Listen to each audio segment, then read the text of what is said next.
The second question is like why the oil is like floating on the surface of the waters. So you might have noticed that. So because of the oil spills, what is happening? The marine life, what is marine life? The aquatic life. The water లో ఏవైతే flora కానీ fauna ఉంటాయో అది aquatic life అంటాం or marine life. So ఇక్కడ oil spill అయినప్పుడు there will be like purity, right? There will be harmful substances.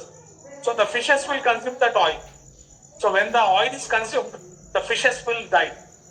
The plants and animals, whatever is living in the marine life, that is the ocean waters or the river waters or the pond or lake, whatever it may be, so that is impacted and that leads to the death of the aquatic life. So the living organisms die. So that's why water pollution is like taking away the lives of the aquatic animals as well as the plants. So it also leads to the water quality degradation. See, when the oil is spilled, okay, also there are some impurities like industrial effluents added to the water. What happens? The purity, that means the water is not safe for drinking or water is not safe for using, right? But whether there are like aquatic life is there, like fishes, amphibians, etc. So lot of microorganisms even they die. So industrial effluent, agricultural runoff, domestic sewage contribute to water pollution. So these are all the factors that are leading to the water pollution. And there is a beautiful concept called as eutrophication. Already, I think I might have covered this. So what is eutrophication? Eutrophication is nothing but the excess addition of the nitrogen and the phosphorus elements.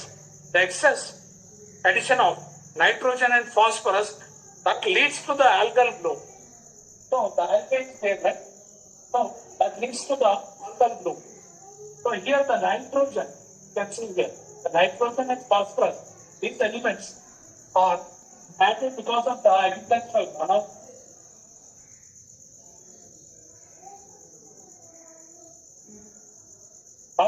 Why? Because there are fertilizers, right? The fertilizers like urea,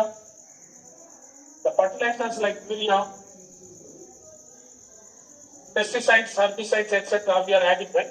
So what happens? The nitrogen and phosphorus.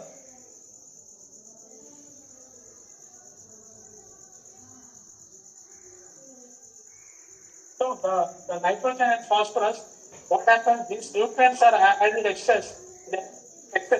So that leads to the increase in the phytoplankton. What is phytoplankton? I already told that. The flora in the water bodies, that is the aquatic life. Okay, the marine. So that is leading to the algal bloom. Okay. So certain algae die. Why? Because of the excess nitrogen phosphorus. So even the oxygen levels are decreased. The water is decreased. So here, because of the eutrophication, one thing is there will be algal blooms. Okay. So in the when you notice a pond or a lake, what happens? There will be some green cover, right? Some plants on the top of the waters. It is totally occupied by those plants. So that is nothing but algal bloom. So there are different species again. Look, so one of the species is water hyacinth. So it is invasive species, we can say, that is like covering the entire water body. So in that way, what happens when that is covering the water body? The solar insolation, the solar radiation doesn't pass through the water into the deeper levels.